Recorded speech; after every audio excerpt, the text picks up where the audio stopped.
कहा सनत कुमारों ने कि नारद जी भगवान के दास होकर इतने उदास, हाँ क्या हुआ?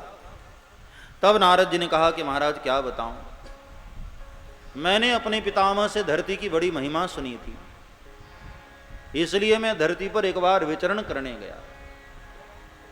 अहम तो पृथ्वीं यात्वा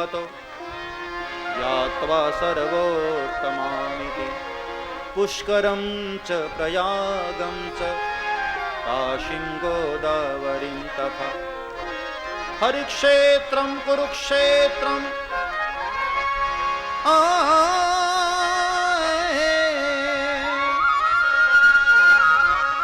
हरिक्षेत्रं कुरुक्षेत्रं श्रीरंगं सेतुबंधनम्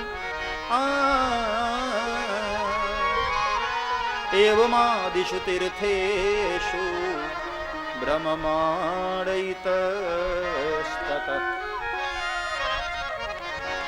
नापश्यं कुत्रचिच्छर्मः मनः सन्तोषकारकं कलिना धर्ममित्रेण धरेयं वाधुतादेन। नारद जी ने कहा कि मैं पूरी धरती पर विचरण किया, पुष्कर गया, प्रयाग गया, काशी, गोदावरी, प्रयागराज, हर जगह, लेकिन कहीं भी मेरे मन को शांति न मिली।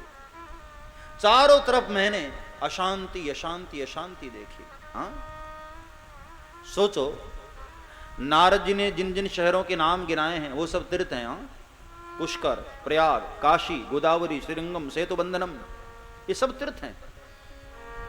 ये तो अच्छा हुआ कि नारद जी दिल्ली और मुंबई नहीं गए, वरना सोचो। नारद जी ने कहा कि तीर्थों में भी मुझे शांति नहीं मिली, क्योंकि धरती पर कलयुग चल रहा था। कलयुग अपने अधर्म नाम के मित्र के साथ पूरी धरती पर विचरण कर रहा था और चारों तरफ अनीति, अनाचार, पाप, व्यभिचार, हिंसा, चोरी, ये सब फैल रहे थे। नारद जी ने कहा कि मैं जब और आगे गया तो मैंने और आश्चर्य देखा।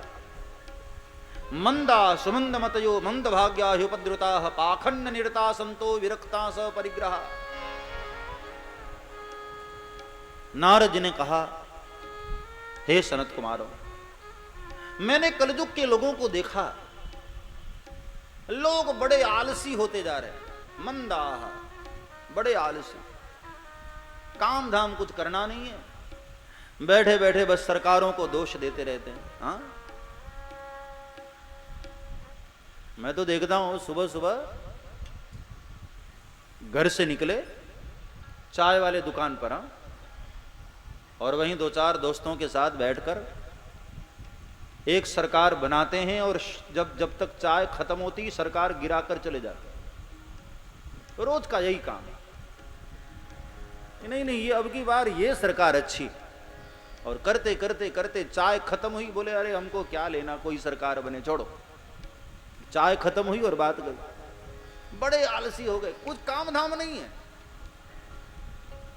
अरे भाई चलो, आलसी है यदि खुद न करे तो दूसरे से करवाए, लेकिन वो बुद्धि भी नहीं है। सुमंद मतया, हमारी बुद्धि भी भ्रष्ट होती जा रही है। चलो अच्छा, खुद न करे दूसरों से करवाए ना, लेकिन कम से कम भाग्य यदि अच्छा है तब भी कहीं न कहीं से भोजन की व्यवस्था हो जाती है। हाँ लेकिन भाग्य भी बेकार होता जा रहा है। मंदाह सुमंदमतयो मंदभाग्या और उपद्रुता। चलो भाग्य भी बढ़िया नहीं है, आलसी हैं और बुद्धि भी कम है, तो कम से कम एक जगह बैठकर भगवान का भजन ही करे, तब भी कुछ ठाकुर की कृपा हो सकती है। लेकिन भजन में तो मन है ही नहीं। कामादि के विकारों ने हृदय में इतना उपद्रव मचा रखा है कि भजन में मन नहीं लगता। नारद जी ने कहा, मैं और आगे बढ़ा। शादी जैसे पवित्र कार्य को भी लोगों ने आज सौदेबाजी कर दी, वहां भी सौदा शुरू हो गया। जैसे पशुओं के बाजार में पशुओं की नीलामी होती है ना, ऐसे आजकल शादियों में वर कन्या फिक्स किए जाते हैं।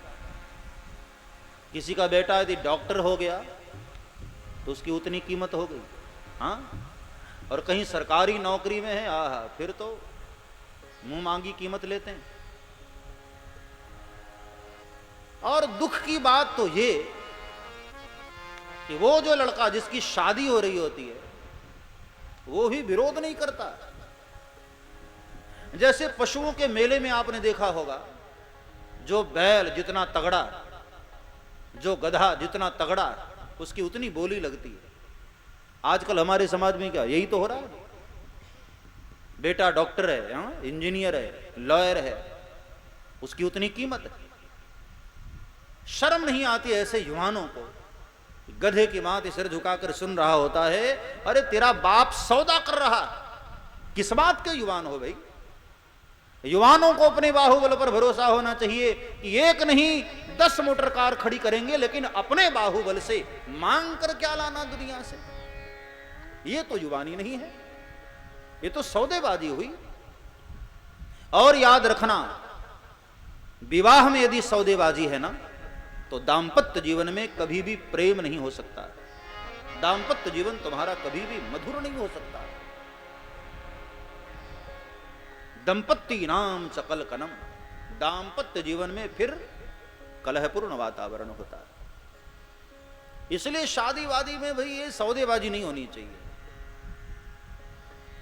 किसी व्यक्ति ने अपने बच्चे को पढ़ाया लिखाया, बड़ा किया, संस्कारित किया, और बाद में तुम्हारे घर अपनी बेटी को दे रहा है वो, तो ये तो सबसे बड़ी कृपा है उसकी।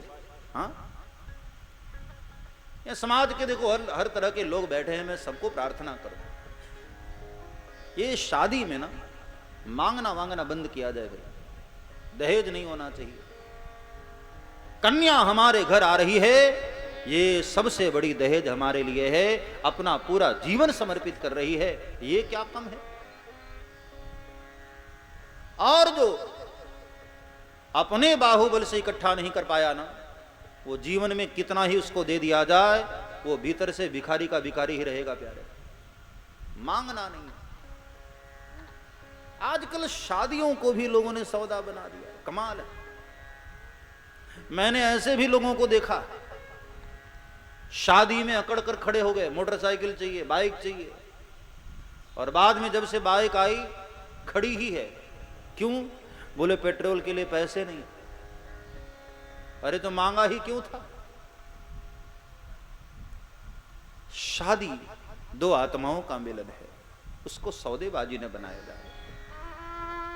आज शादी को भी लोगों ने सौदा बना दिया। नारद जी ने कहा कि कलिकाल में और आगे में देखते देखते गया, पाखंड निरता संतो विरक्ता स परिग्रहा।